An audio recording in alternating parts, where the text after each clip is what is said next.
É isso aí, galera do Vascão. Hoje tem Vasco e Palmeiras pelo Campeonato Brasileiro. O Vascão tá voando alto e a gente acredita sim em uma vitória ou pelo menos um empatezinho lá no Allianz Parque. Pelo futebol que o Vasco vem demonstrando nos últimos dias, dá para o Diniz montar uma estratégia para jogar contra o Palmeiras. Lembrando que eu acho que o Palmeiras tá melhor até que o Flamengo, hein, cara? Mas vamos ver, né? Vamos ver como que vai ser esse jogo aí. O jogo é na casa dos caras, o campo é complicado, mas dá pro Vasco conseguir esses 3 pontos. Só quem acredita vai deixar o seu comentário, aquele likezão e bora pro game.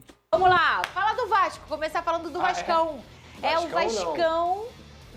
O gigante. Obrigado. Enfrenta hoje o Palmeiras no Allianz Parque, em São Paulo, pelo Campeonato Brasileiro. O Vasco quer aproveitar essa boa fase aí que tá fazendo o Pedrosa se achar muito para garantir mais 3 pontos e respirar cada vez mais na competição. Segundo o Lucas Pedrosa, acabou essa história de matemática de rebaixamento. Há muito tempo. Bora ver o VT e na volta a gente comenta.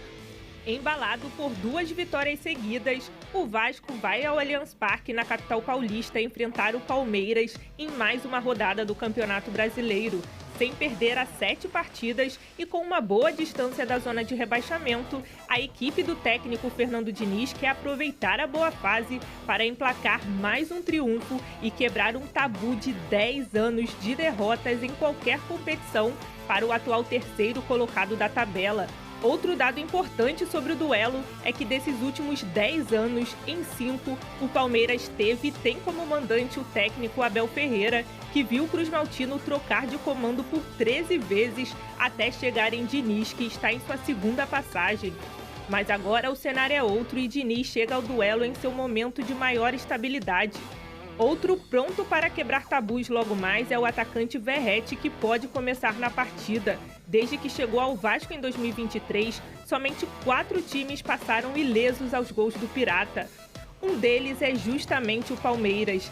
Sem marcar há 5 jogos e com a titularidade muito questionada, o camisa 99 vê a oportunidade para quebrar o jejum e reconquistar a confiança da torcida. É promessa de jogão para o Trem-Bala da Colina continuar seguindo em boas estações. Vamos colocar aqui na tela, gente, já os relacionados para esse jogo do Vasco. A gente tem muita coisa para comentar hoje, porque tem muito jogo, assim que é bom, quarta-feira recheada. Tá aí na tela, relacionados, Andrés Gomes, Coutinho, Daniel Fusato, David, Estrela, Euder, Garré, GB, Hugo Moura, Léo Jardim, Lucas Freitas, Lucas Oliveira, Matheus Carvalho, Nuno Moreira, Pablo, Paulinho, Paulo Henrique, Paulo... Paulo Ricardo. Ricardo, erraram? É o Paulinho, que é da base, mas como já tem Paulinho, colocaram o nome dele. Garoto Paulo bom, Ricardo. ele? É bom, é muito bom. Fez um bom campeonato carioca. Estava sendo pretendido até pelo Atlético Mineiro, mas nesse momento o Vasco não tem intenção de liberar, ainda mais para um concorrente direto. O Puma, Rayan, Robert Renan, Verratti, Vitor Luiz e o Tietê aí, depois de lesão, ainda voltando, bem que a né? produção botou ali que é relacionado de Vasco, senão eu ia achar que era a escalação do Ancelotti já. Já tem uns 4 aí que Poderia, poderiam né? estar lá. Quem que poderia estar Léo lá? Jardim, Paulo Henrique, Felipe Coutinho e Rayan. Tu viu ele falando, Fernando? Eu vi, ele tá assim, cara. Eu já não sei mais o que fazer. Eu gosto Nenê. dessa sua skin, Pedrosa. É isso, pô. Tem nenhum absurdo. É isso, cara. É isso, cara. É isso. Pau na mesa, Pedrosa. É isso, reage, Pedrosa. Vamos botar a possível escalação aqui? Aí, tá aí. Podem ter algumas mudanças aí. Então vamos falar? O Léo Jardim no gol, o Paulo Henrique pelo lado direito, o Lucas Oliveira e o Robert Renan, a dupla de zaga. Desse jeito aí que tá mesmo? O Robert no lado dele mesmo, Isso, bonitinho? por quê? Vamos lá. Porque ontem você tinha falado que poderia ser o Robert na direita e o Lucas Freitas aqui do lado dele, né, de Porque origem. o Robert, ele se deu muito bem jogando na direita sem problema nenhum. Vamos começar falando da zaga. A questão é, o Lucas Freitas, que vem fazendo até um ano bom, vamos regular, dizer assim, né? Vamos ano dizer. regular, ele falhou no jogo contra o Bahia, ele entregou a bola.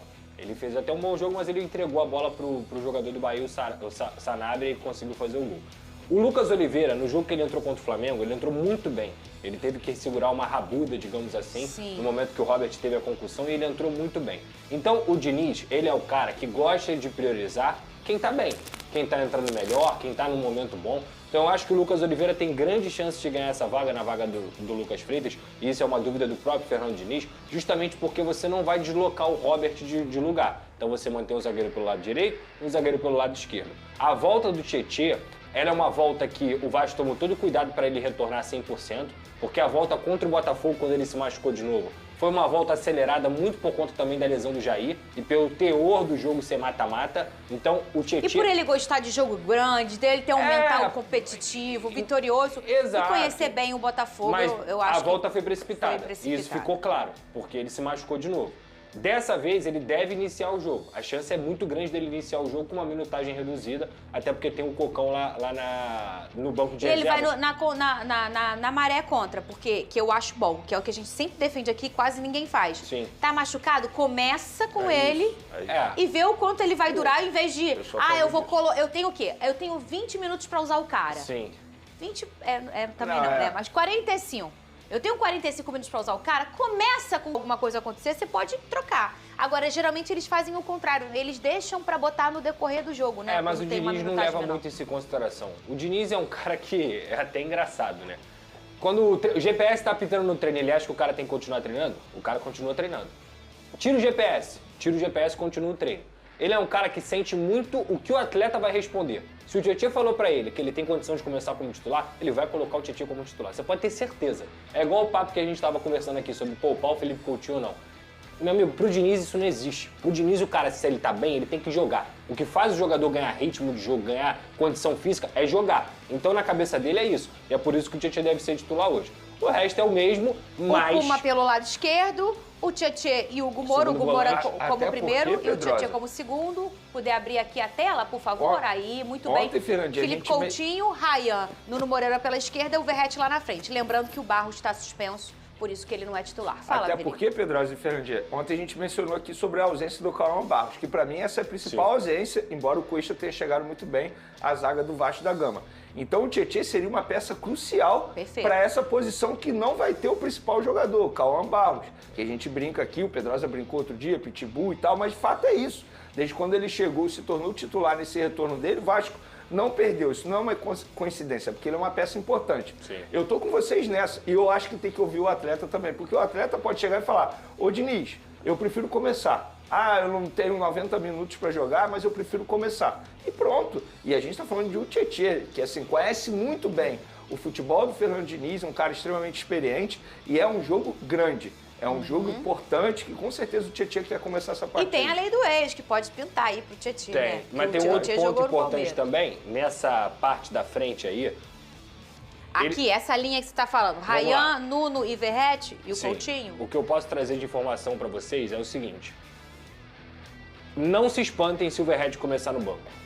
Não se espantem. Já hoje? Não se espantem. O Verratti é um jogador que ele é muito valorizado pelo Diniz, ele é o líder do Vasco, ele é um cara muito valorizado pelos jogadores, muito valorizado. Os jogadores amam o Verratti, ele é um líder dentro de campo, mas já há conversas dentro da comissão técnica sobre a possibilidade de utilizar o Verratti no banco em jogos que você vai precisar de uma exigência física maior, principalmente lá na frente. E o que eu quero dizer é, não tem nenhuma novidade. Para quem acompanha o Vasco, sabe que o Verratti começou no banco contra o Corinthians, no jogo em São Januário. O Vasco perdeu aquele jogo, ele até entrou, fez gol de pênalti e tudo mais, foi o jogo até Quem que se machucou o Tietê pra ele se entrar? machucou. Foi o Tietê, né? Foi o Tietê que se machucou. O que eu quero dizer é o seguinte, já há alguns jogos, uma conversa entre a comissão técnica e o próprio Fernando Diniz sobre a possibilidade de você poupar o Verratti ou, no caso, botar ele no banco.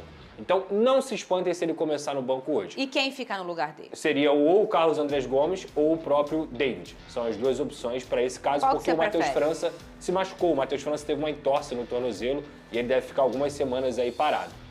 Eu, nesse momento, colocaria o Carlos Andrés Gomes, porque para mim o David não tem entrado bem. Os dois últimos jogos do David, apesar de ser um jogador que eu gosto, é um jogador que entrou mal, perdeu gols, inclusive, tanto contra a Bahia quanto contra o Cruzeiro. Então eu entraria com o Carlos Andrés Gomes. Dito isso, o que eu acho, isso é uma informação que realmente está sendo discutida, tá?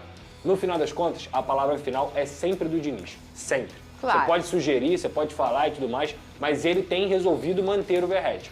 No jogo de hoje, até por ser o Palmeiras fora de casa, num gramado sintético, não se espantem. Pode acontecer. É isso. E é até uma questão até lógica, se a gente for pensar no adversário, um poderoso Palmeiras, multicampeão aí na última década, muito potente, o Abel Ferreira um super cara, jogando em casa. O gramado sintético é um gramado que acelera muito o jogo, bom pro Coutinho, bom pro Vasco, mas bom também pro Palmeiras, que é a sua casa. E o Verratti é aquele cara super decisivo, um cara que tem faro de gol, mas nessa questão dessa intensidade, dessa necessidade, às vezes, até você sofrer um pouquinho pra sair na boa, ele pode não ser a melhor opção, né, Veni? Ferrandi, nesses quase 4 anos de SBT aqui como comentarista, uma coisa que eu aprendi é jamais criticar uma escalação, porque com certeza o treinador colocou aquilo que ele acha melhor para aquele determinado jogo. Porém, ele pode perceber ainda no primeiro tempo que a estratégia dele não deu certo, então ele tem o direito de mudar. Onde eu quero chegar? Ele vai escalar aquilo que ele acha melhor para pegar o Palmeiras nessa noite. Se a gente estivesse falando de um Verratti vivendo uma grande fase, a gente não estaria discutindo isso, nem a comissão técnica estaria discutindo isso. Porém, o Verratti não vive uma grande fase e eu não acho nenhum absurdo ele começar no banco de reservas, até porque o Gomes chegou muito bem, tem feito boas partidas. Então, assim, não seria nenhum absurdo e eu não vou criticar o Diniz. A minha crítica aqui pós-jogo é se ele perceber que deu errado e logo depois ele continuar com esse erro, que já aconteceu em algumas partidas. Sabe, Dito isso, espero que ele escolha o melhor e que o Vasco saia com uma vitória. Ele chamou o Alex, sabe por quê? Tava aparecendo a gola da camisa dele. Cadê o Cris? Obrigada, Alex. Ele tava aqui na correria, querendo esconder, e eu tava já te sacando aqui há um tempão, fingindo que não tava te vendo. O que tem por baixo dessa camisa do SBT aí, Lucas Pedrosa? Eu tava vendo só a pontinha da gola dele. Aí o que ele tá com roupa? Parecia uma roupa de padre, uma gola branca. Pedrosa! Danado! Não acredito! Olha aí, Hoje Vini. todo mundo é Vascão, não tem jeito. Quer também, Veni? Não. Eu sou fogão. Eu tenho alergia, Pedrosa. A Cruz de Malta, você tem? Eu tenho. Vai ser a Vascademia. Meu Deus. Pedrosa, tá confiante pro jogo Vai ser de no hoje? segundo andar, Pedro? Não. A academia? Segundo andar? Olha, Isso aí já acabou há muito tempo. Ufa. Venê. Já acabou. Não, muito só tempo. foi uma pergunta, gente. Essa história já acabou há muito tempo. Talvez vão ter 4 andares, são os 4 melhores times Ou do no Brasil. segundo subsolo. Tem academia que é no Você subsolo. ouviu o que ele disse? Você ouviu? Não. Ele disse. Ah. Talvez 4 andares, que são os 4 melhores times do Brasil. Não é nenhum absurdo. Quem é o semifinalista da Copa do Brasil, Veni? Você. É o Vasco. Vasco da Gama, Cruzeiro, Fluminense, Corinthians e Corinthians. Qual é o quarto melhor ataque do Campeonato Brasileiro, Veni? Vascão, pô. Obrigado. Se eu tô confiante? Ele só trouxe fatos, Fernandinho. Ele abanou a cabeça e disse que não, Veni. Não tá, não? Pra hoje? Confiante? Que isso, Pedrosa? Confiante é uma palavra muito forte. Reage, Pedrosa. É o momento que você tem que reagir hoje, pô. Ó, o que vier é lucro. Ó, eu não sei como, mas tem que parar a dupla de ataque, Flaco Lopes e Vitor Roque. Deu um jeito, hein? O que vier é lucro. A gente tá desfalcado hoje, bastante desfalcado. Se você for colocar aí os 12 pontos em disputa contra os times de G6, Bahia, Cruzeiro, Flamengo e Palmeiras, o Vasco já fez 7. Verdade. Então vão ter a oportunidade de fazer 12. Mas tá relaxando não, né? Não, relaxando não, só bom. tem que entender a realidade de cada um. A realidade do Vasco já se livrou da zona do rebaixamento, não tem mais o que se pensar nisso, 7 pontos lá do primeiro colocado do Z4, e agora é pensar lá pra cima. Mas vai enfrentar hoje um adversário que tá disputando o título, é bem melhor que o Vasco, dentro de casa, então tem que ter pé no chão. O empate hoje já é muito positivo. Olha aqui, depois da vitória em cima do meu glorioso Fluminense. Bom, galera do Vascão, é isso aí, né? O Vasco tem tudo para vencer esse jogo, tem tudo para fazer um bom jogo. Como assim tem tudo para vencer? O Palmeiras perdeu pro Bahia, né? Então é um time difícil, é um time duro de se enfrentar, mas eu acredito sim que dá pro Vasco conseguir pelo menos um pontinho aí nesse jogo, né? Conseguir um pontinho aí é ser algo gigantesco diante do Palmeiras, é um dos melhores times aí do continente. No momento, o Vasco precisa fazer um bom jogo. Mas se perder, cara, e fizer um bom jogo, fizer um jogo dentro daquilo que o torcedor espera, faz parte do game, né? O ruim é vencer jogo. Jogando ruim, na verdade não é ruim, né? Para a situação que o Vasco tá, não é ruim. Agora, um time que é bom vencer um jogo jogando mal, aí aí seria ruim. Mas a situação do Vasco hoje não seria ruim, não. Tipo, jogar ruim e vencer. Mas pro Palmeiras seria, né? Palmeiras, Flamengo, esses times assim, vencer jogando ruim já fica um negocinho chato, o torcedor já fica meio zicado. Mas pro Vasco, fizer um bom jogo e perder, vai ser aceitável, né? Agora, jogar mal e perder aí já é sacanagem. Mas eu acredito que dá pro Vasco conseguir sim um bom jogo, conseguir fazer uma boa partida diante do Palmeirinha e trazer aí 1 ou 3 pontinhos de lá para cá. Óbvio que se o Vasco fizer um resultado, ele vai estar ajudando o Flamengo, né? O Vasco fazendo o resultado vai estar dando aí gordura para o Flamengo, mas o Vasco nesse momento está pensando nele, precisa estar escalando, precisa estar na ponta da tabela ali, quem sabe conseguir uma vaga para a Libertadores do ano que vem.